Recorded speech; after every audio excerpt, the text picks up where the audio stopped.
What is good? Diamond Dynasty, baby. Y'all already know what's going on in this video today. Man, as you guys can tell by the title of this video, what we're gonna be reacting to.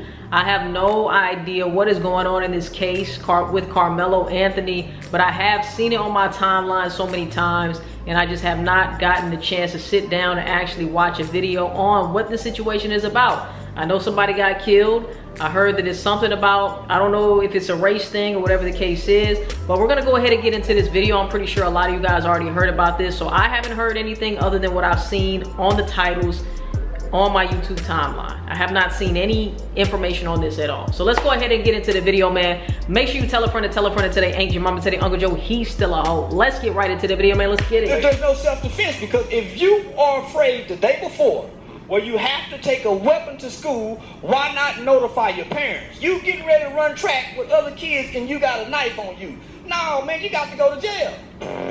Talking about he had a knife. You damn right. If you a black man living in America, you better be walking around with him talking about he had a knife. You got white boys riding around with guns and y'all crying about a knife. The hard part that cost me is I lost my son, and his brother was holding him, trying to hold the blood in, and he passed. My son watched his brother die in his arms. I need a break. Jeff, first of all, my entire heart rests in your hands. I would be in my position, not even as somebody even knew your son, but somebody that shares the same understanding. I grew up as a 17-year-old young white man too, and I grew up in fear of my life around black people because they were killing and robbing people around me all the time. And I don't understand, as I was a father, you could sit idly by and not condemn the culture that killed your son. Are you done? Yes, I am, sir. Okay, my turn to speak. You are part of the problem, my friend. Sounds like it. A confrontation Not between gonna lie. two teams Sounds left like it. one dead and the country divided. In this video, we're going to be breaking down the criminal case of Karmelo Anthony. April 2nd, 2025, it was 10 a.m. when the Staley Middle School resource officer heard over the radio there was a stabbing at the school track field. Frisco police would alert nearby officers that the athlete was the victim, and the suspect was a black male wearing a gray hoodie and blue sweatpants. So this shit happened in my hood, Frisco, Texas. Comment down below, let me know. I had no idea if this is Frisco, Texas. If it is Frisco, Texas, Frisco is a really, really nice place. You know what I'm saying? But bad things happen in nice places all the time, so. The school officer rushed to the stadium when two teens told him the victim was under the Memorial High School tent. Approaching the tent, an adult would point out the suspect, who remained on the track separated from the officer by a chain-link fence. The officer commanded the suspect to keep his hands in the air, and the suspect complied, saying, "I was protecting myself."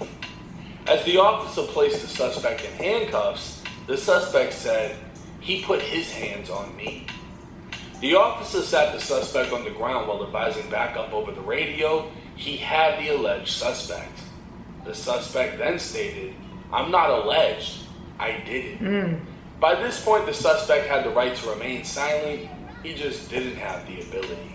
While walking him to the police vehicle, the suspect became emotional, crying hysterically as he said, "He put his hands on me, I told him not to." While in the back seat, he then asked officers if the victim was going to be okay.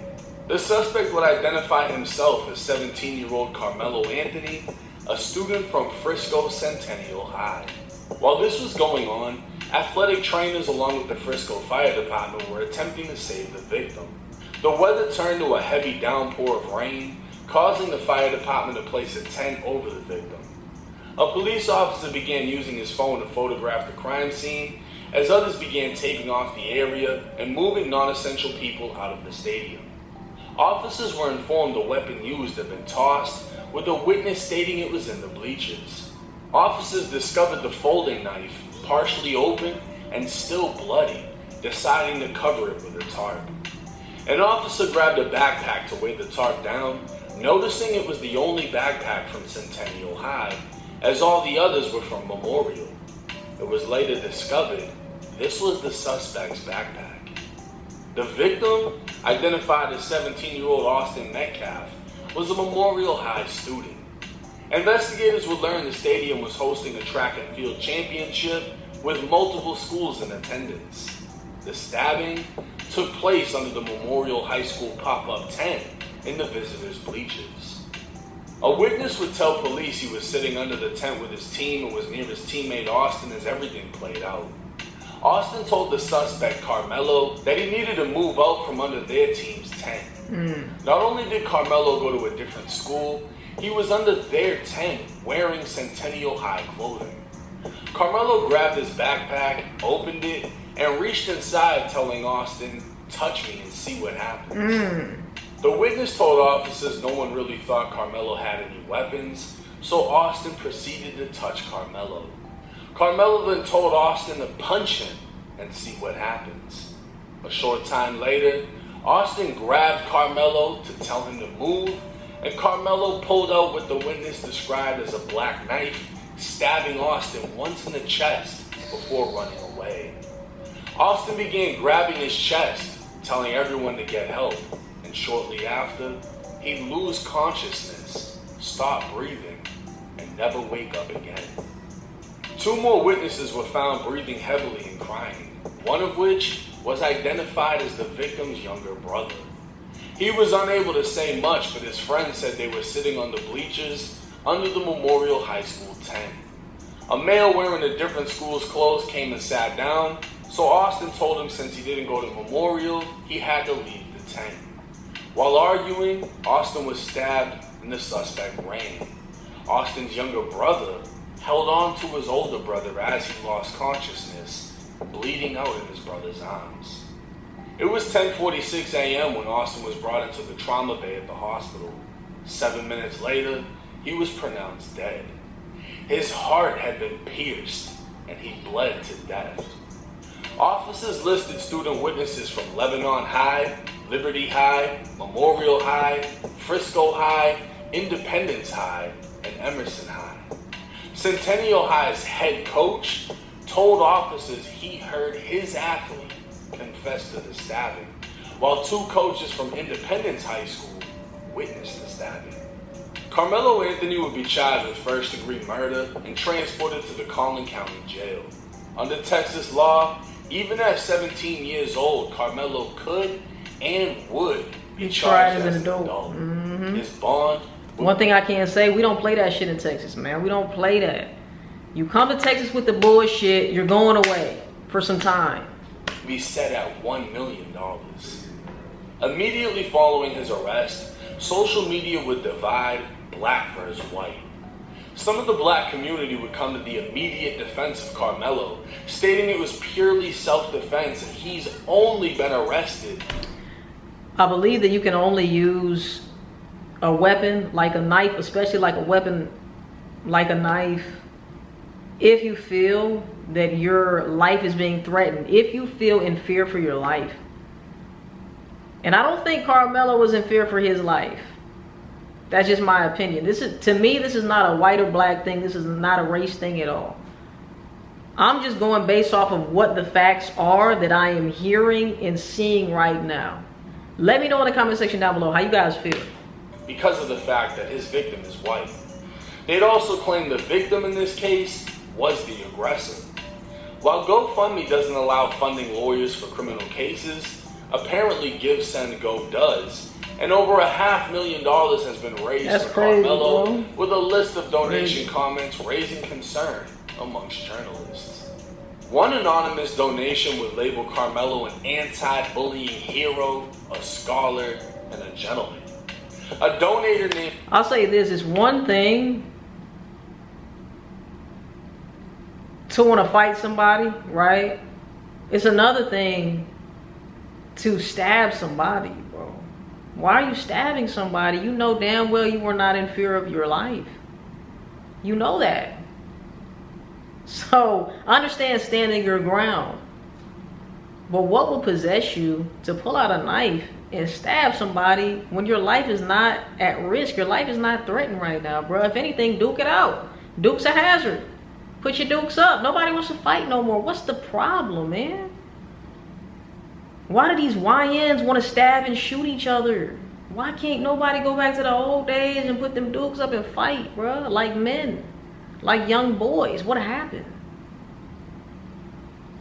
Black Excellence would donate again, stating, the more these hateful whites show their insecurities and fragilities of losing dominance.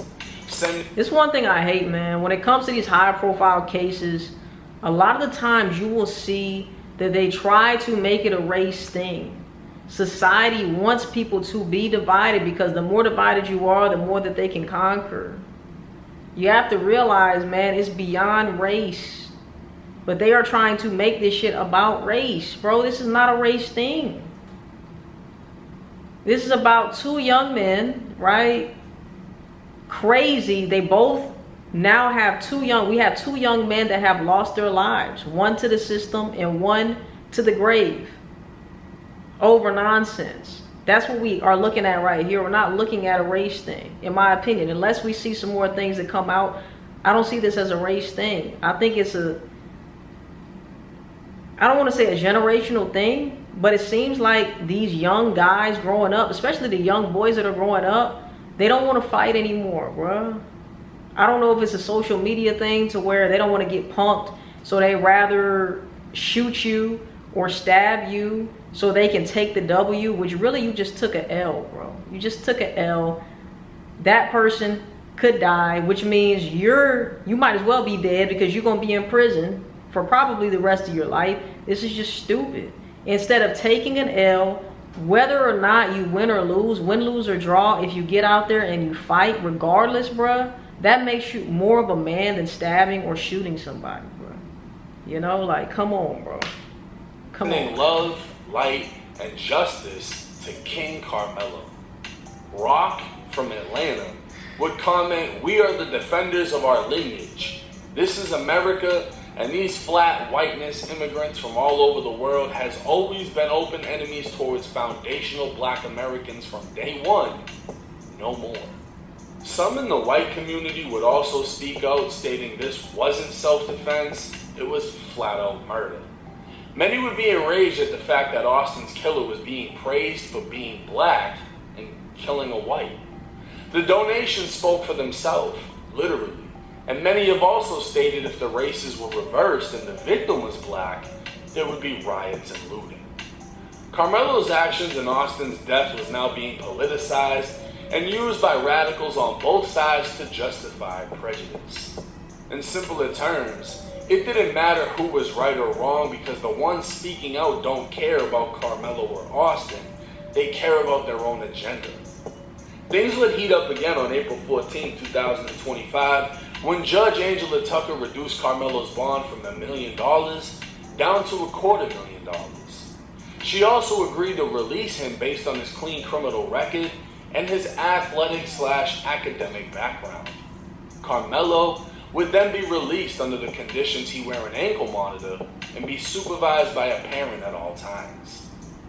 Judge Tucker's decision would cause her to receive violent and racist threats on social media, leaving her with no choice but to privatize her Twitter.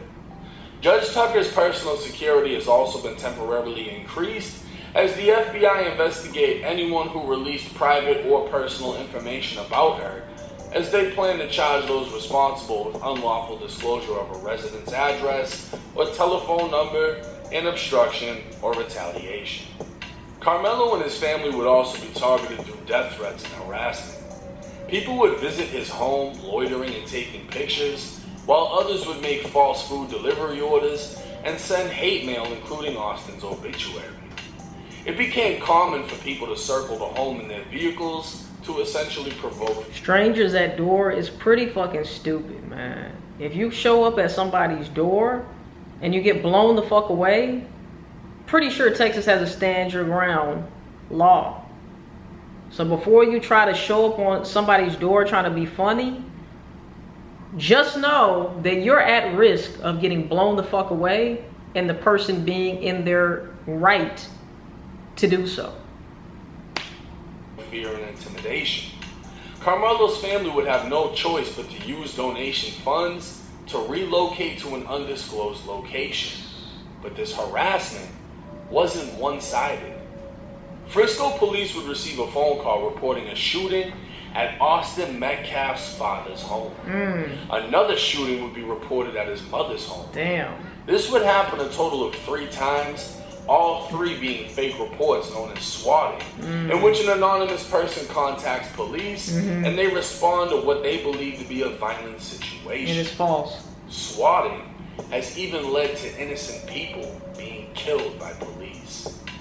Austin's father, Jeff, has been making headlines himself as he attempted to make peace with his son's killer's family and pray together at a press conference held for Karmelo. Instead, he was escorted out by police, with Karmelo's family apparently uninterested. Wow. What we seen at the beginning of this press conference, of the father being at this press conference, these are my words. Don't quote anybody. Is a disrespect to the dignity of his son. That was disrespectful and just shows you all the character. He was not invited. He knows that it's inappropriate to be near this family. The main voice speaking for the Anthony family was not actually a member, but the so-called minister, Dominique Alexander. Describing himself as a minister of justice, political, civil, and human rights activist, and supporter of Black Lives Matter, his suit, tie, and slow way of speaking aligns with more of a gimmick from a man with an agenda. Come to find out, Dominique has a long criminal history himself and served prison time for abusing a baby. Hella times. Back What? in July of 2009, he was babysitting his girlfriend's 2-year-old son when he called her telling her to get home now. He didn't tell her why, and when she arrived, the child was unresponsive. He claimed he'd walked into another room and heard the baby boy fall off the couch as he was watching a movie. When he walked back in, the boy's eyes looked funny, later telling a detective they rolled to the back of his head. The 2-year-old boy was placed in the intensive care unit and discovered to have a subdural hemorrhage at the back of his head, meaning blood around his brain. He also had retinal hemorrhaging, meaning bleeding in both of his eyes. The severity of the boy's injuries were ruled inconsistent with falling off a couch and more consistent with abusive head trauma and physical abuse. Dominique would later plead guilty in this case. Dominique would address his multiple arrests from theft, forgery, stealing a car, making a false police report. The list goes on. He'd say social media would try to shame him, but ended up showing his testimony. That when he first stepped into activism in 2014, he didn't hide who he was, and he was even named Person of the Year for the Dallas Observer's People Edition in 2015. But in 2019, Dominique would be arrested for striking and pushing his girlfriend. Dominique Alexander, the founder of the Next Generation Action Network, was indicted today on a charge of continuous violence against the family. That's a third-degree felony. He was arrested back in April after his girlfriend, Kiera Saunders, told police Alexander assaulted her. However, in an affidavit filed before today's indictment, Saunders says she doesn't want any part of the prosecution. Regardless, this was the face of Karmelo Anthony's family. A man whose sole purpose is speaking against so-called racist police who target black men. He was now taking this opportunity to make Karmelo the victim who had to defend himself against his white attacker. So let's look at the facts. Karmelo was an athlete from Centennial High. During a track and field competition, he chose to sit under an opposing school's tent. Austin was an athlete from Memorial High and confronted Karmelo about being under his team's tent. Austin would grab Karmelo's backpack telling him to leave and eventually push Karmelo, while Karmelo would grab his backpack reaching inside telling Austin, "Touch me and see what happens." Austin would continue, which led to Karmelo pulling up a knife and stabbing him. And then Karmelo said, I ain't a killer, but don't push me. On some real shit though, like I said, man, this situation went from 0 to 100 nigga real quick when it shouldn't have. If anything, boys gonna be boys. What did boys used to do? Boys used to fight. Boys got a lot of testosterone. Boys need to get that shit off. Boys tend to have way more ego, way more pride. These things can cause a situation like this to escalate beyond belief, which is exactly what is happening here, exactly what we are seeing here, which is very, very sad. At the end of the day, if these two boys just duked it out like they did a generation or two ago, right? Neither one of them would be, well, he wouldn't be dead, right? Austin wouldn't be dead, and Karmelo wouldn't be dealing with legal troubles, right? And if he was dealing with legal troubles, maybe if somebody got whooped, right? Okay, maybe you would have dealt with, okay, you got a ticket for fighting or something. Maybe you got expelled from the school, you got ISS, whatever it is, right? But we wouldn't have such a serious outcome of a situation that didn't have to escalate to where it's at right now, man. Let me know what y'all think. Now, my boy JD Delay would break down Texas self-defense laws perfectly. Constitutes lawful self-defense. It's all going to depend on what state you're in, because each state has different laws. That's true. But for the sake of relevant current events, let's talk about the state of Texas. State of Texas has the best self-defense laws out of any state in the country. They have stand your ground laws, which means that you do not have to retreat. You're allowed to defend yourself if somebody threatens or physically harms you. But you're only allowed to use proportional violence. So if somebody... That's the thing. It has to be proportionate to the threat that you feel like you're under. And I do not believe that Karmelo thought that his life was in danger. That's the issue. His line of defense was not proportionate to the quote-unquote threat. Yes, maybe Austin was being aggressive by grabbing his bag and continuing to advance. But was it a threat of, oh, my life is going to end? In my opinion, no. I want to know what you think. Comment down below. Let me know what you think. But I know that specifically about Texas, exactly what he's saying, man. It has to be, the self-defense has to be proportionate to the threat of danger. And I just don't think it equates to what we saw here, man. I just don't. He's coming at you with hands and you shoot them, you could be in a lot of trouble. In a lot of all trouble, depends bro. on the valid and articulable threat that was there at the time. Somebody's coming after you with a gun or a knife, then you are definitely in your realm to be able to use lethal force. However, this does require that you did not instigate the incident and that you are not somewhere that you are not supposed to be. You instigated the incident. If you are somewhere you don't belong, or if you use excessive force, self-defense is out the window. Like I said, this is specifically applicable to the state of Texas and their laws, so know the law where you live. Might just save your life or keep your ass out of prison. In this situation, not only was Karmelo somewhere he wasn't supposed to be, as he didn't go to Memorial High, and should have been with his own team, he was armed with a weapon he wasn't supposed to have. His mere presence during a competition could be seen as provoking an opposing school. After being confronted, Karmelo would reach in his bag saying, touch me and see what happens. And in my opinion, that was a bitch move. You know, I know we're talking about somebody in high school, but that was a bitch move, bruh. I know you're a kid, but that was a bitch move. Where's your father at? Did your father never tell you if you got a problem with somebody, fight him with your fists? Where's his daddy at, man? What does his daddy have to say about this? The fact that Karmelo ran track, if he was in fear for his life, he literally just could have ran. But in a stand your ground case, he doesn't legally have to. But Austin wasn't threatening to kill, use a weapon, or even beat him. He was telling him to leave. So Karmelo using deadly force as self-defense seems very unjustified.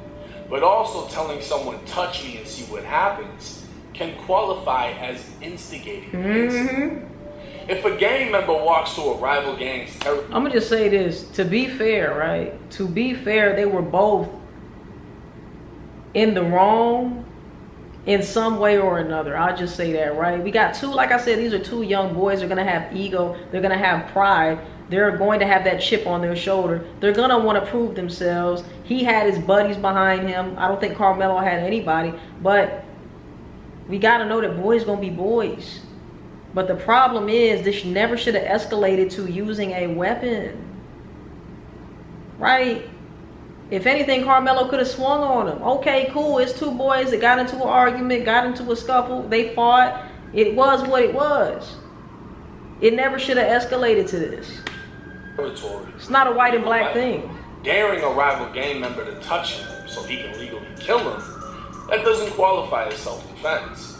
So if an opposing athlete sits in an opposing team's area with a concealed weapon and stabs someone when confronted, I don't see how he can claim self-defense. Karmelo would show emotion, hysterically crying after the incident, even asking if Austin was okay.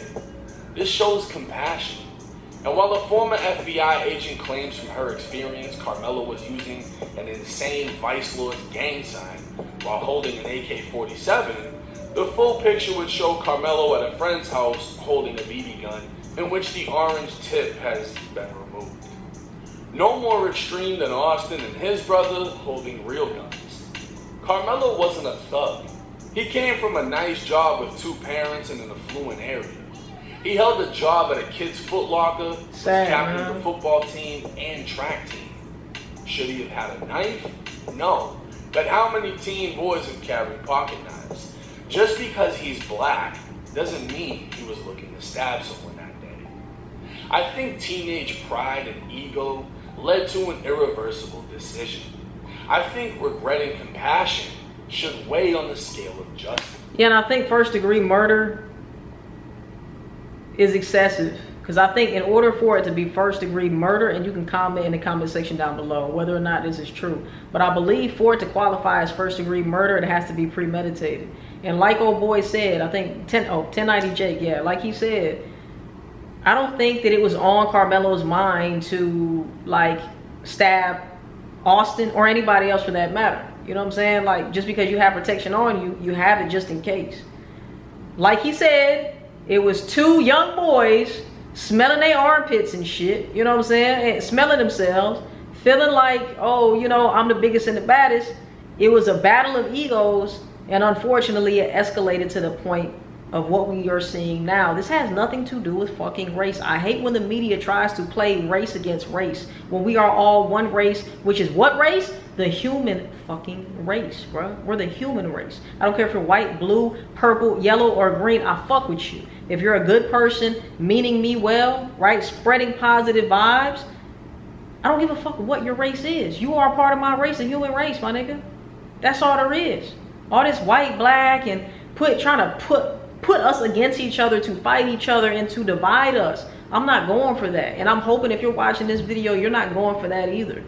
You know, we are way more powerful when we are working in a pack, or we are working together. We can do way more good together than we can being divided and apart. They want to separate us. Y'all have to understand that allegedly the agenda is to divide and conquer. And they use things like race all the time. Why is this such a big blown up thing? Because of the race. They want us, a black person, a white person. Oh, now we can use the race card. Let's blow this thing up. Let's get celebrities and influencers involved. And let's try to get this race war started again. All of that shit is bullshit. All of it is bullshit. I'm not saying don't be proud of where you came from, proud of your roots, proud of being black, proud of being white, or whatever it is your race, where you come from. Be proud of that. But I'm even more proud to be a human being living in this experience, knowing that I'm a soul in a body. My soul has no fucking race. This is just my opinion. I know I'm getting deep here, but bear with me when I say that I'm a soul in a body, more than I'm black, or more than I'm half Asian, or more any of that shit. I'm a spirit in a body, and I come from the consciousness of love, right? I come from the God consciousness, which is love, the frequency of love. And that's what we need to be bringing to these situations. Not more hate, not more division, not more separation. Let me know what y'all feel about that in the comment section. I don't think Karmelo is innocent of murder, but I also don't think he placed himself there with the intent to kill. Looking at their athletic stats, Austin was 6 foot tall and 220 pounds, while Karmelo was 5'10", 175 pounds. Karmelo resorted to a weapon out of fear, but I don't believe he feared for his life. I believe he feared he'd get beat up. Fact. Unfortunately, I don't think this fear meets the legal qualification to kill someone in self-defense. I mean, if you think about it, right? He was under their tarp or under their thing, right? With the other team. First of all, what the fuck are you doing over there anyway? All right, that could look antagonistic. And then on top of that, I feel like I said, it was an ego battle. You got the other dude who's taller than you, bigger than you, probably stronger than you, and like he said, probably felt like, oh, I might get beat up. Not only that, even if he felt like he had a fighting chance, you got to remember that he had his boys with him, right? He had his boys with him. It was just him by himself, right? But at the end of the day, you put yourself in the enemy's territory. Why would you do that? You know what I'm saying? So once again, it doesn't, to me, it does not make sense for him to stab the dude. It just doesn't. Okay, take your fade. It is what it is, okay? Now, it would have been a different thing if he started getting jumped, then maybe it would have made sense, right? Maybe he would have had some type of ground to stand on that. But just solely what happened here, I don't feel like this self-defense claim is going to hold up. I just don't. Let me know what y'all think. I also feel his self-defense won't stand because he provoked Austin by saying, touch me and see what happens. When Austin touched him, he then said, hit me and see what happens. It would be different if he displayed the knife and told him he's prepared to defend himself. In the end, a teenage athlete died while another faces prison. It's sad, man. Let me know what y'all think in the comment section down below. Y'all heard my opinion on it, so I'm not going to get too deep in it. Comment down below. Let's have a discussion. I appreciate y'all, man. Make sure you tell a friend today. Ain't your mama today. Uncle Joey still hard. We'll see you guys in the next motherfucking video, and I love y'all, man. Peace. We out, baby.